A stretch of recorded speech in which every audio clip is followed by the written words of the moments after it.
Man, it's been over a year, but now I'm back on YouTube, and I'm not gonna lie, this is like my 20th time redoing this voiceover.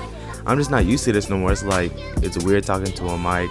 It was hard getting the angles when I was cutting his hair, but we gonna get back to it. We got a mid-ball fade with the hooks on the side, and we got the braids on top, so it's gonna be a dope tutorial. We're gonna be setting our foundation with the 3 guard, and we'll be cutting all around. This client, which is my cousin, he wanted to either have a 2 or a 3, and we chose a 3 because he wanted to keep the darkness. And with Asian hair, the density is mostly thick, but with the lighting due to our hair being really straight, or Asian hair being really straight, it gives an illusion that the hair is thin because you can see the scalp really easy compared to like curly hair. We're gonna start our ball fade with our ball line, and you can see that I'm arching it because I'm contouring the head, and I'm also keeping the C cup dark because he wants to keep the C cup. If he didn't want the hooks on the side, then I would have started my mid ball fade where the corner at the bottom of his vertical line is. But every time you set a guideline, you want to make sure that it's always clean and even. So each time you make a guideline, make sure it's clean because it'll just make your job easier as a barber. Our next guideline is going to be our lever all the way open, no guard. And as you can see, there's a top line to the guideline and a bottom line. And after you set that guideline, you're gonna start hitting that bottom line that you see right there with the lever all the way closed. And you want to barely hit it. Like once your blade touches that line, just stop. Don't go any higher because you can raise the fade. And after you do that with the lever closed, we're gonna go halfway, and that should pretty much do it. We're basically just softening up the lines until it's blended in. Sometimes the line's still there, so you gotta play with the lever, use the corners, and just use your experience as a barber and use that barber vision, you feel me? So yeah, make sure you're using the corners. Barbers really exaggerate using the corners because if you use the whole blade, it can give a bigger, how can I say this? It's an easier way to make a mistake if you use the whole blade because you're going to be cutting an area that you don't want to cut, and it's just more precision if you're using the side of the blade. But now we're on the third guideline. We have the lever all the way open with the 1 guard. As you can see on the left side, the guideline isn't as harsh as the right side, and that's because I'm using more of the heel of the guard, and I'll explain that in a bit. But now we have our 0 guard on the clipper right now. We started with the lever all the way closed, and as you can see, I'm starting at the bottom line again, and I'm barely hitting it with the lever closed. And now I got the lever halfway, and I'm gonna hit that line again. And like I said, it's gonna keep softening up that blend.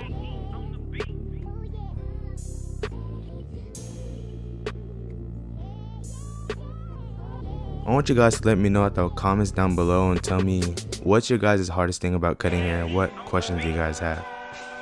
But as you can see right there, the 0 guard closed couldn't blend all the way. So the next level down is the lever all the way open, no guard. And that's what we're doing right there. We're gonna detail, use the corners, and that's just it. The precision of the corner of the blade is basically what you need to master, and that's how you'll blend. It's simple like that.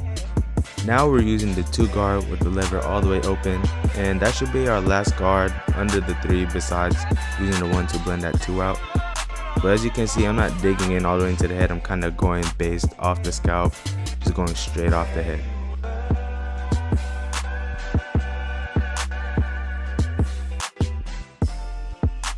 Now I have the lever all the way open with the 1 guard, and I'm not necessarily digging in with the teeth, but I'm going straight off the heel. And what I'm talking about is not a lot of barbers use this.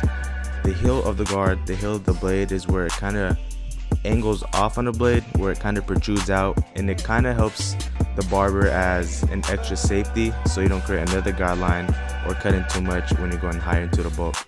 And if you pay attention to the left side, that's the heel. That's what I'm talking about.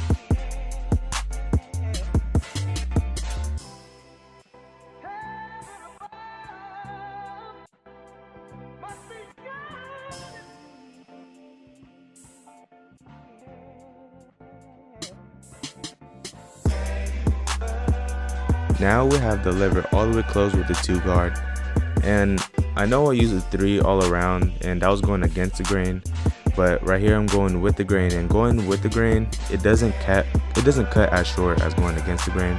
because we're not going against the hair growth, we're going with the hair growth. I won't cut as short.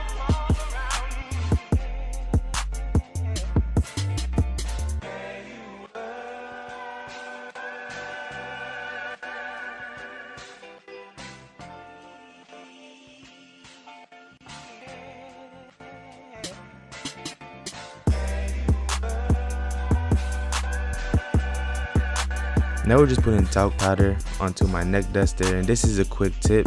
We're about to use our balders so it can be super clean. You can see the gradients really well from skin all the way to hair.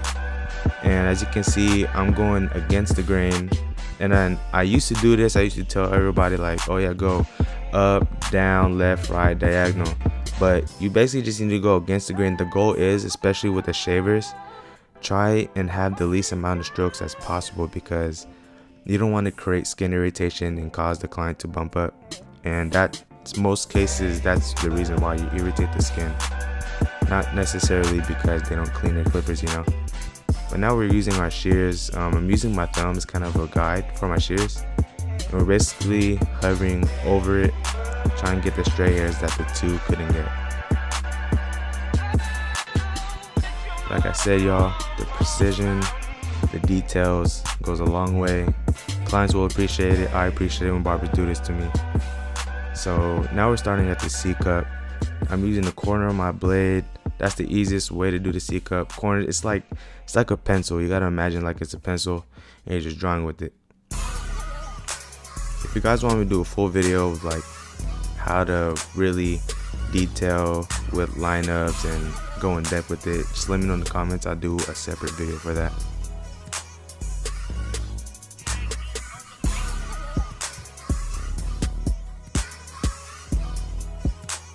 I was pointing right there that there's a little dark area, so after I finish the C cup, I'm going to be going over it. And it's just the small things like that that could set yourself apart from barbers as well.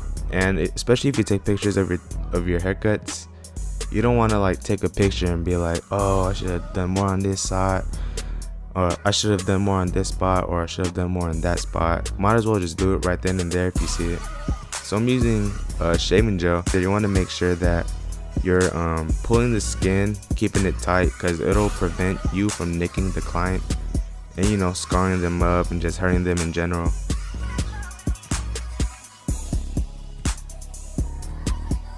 Now we're using enhancements. We're about to make the lineup darker. This is the Black Solutions hair color spray.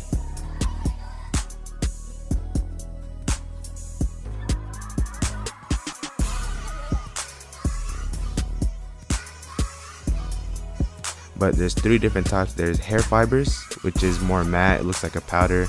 There's this spray in the can, and then you can use an airbrush, which is, they use semi-permanent hair color, I believe.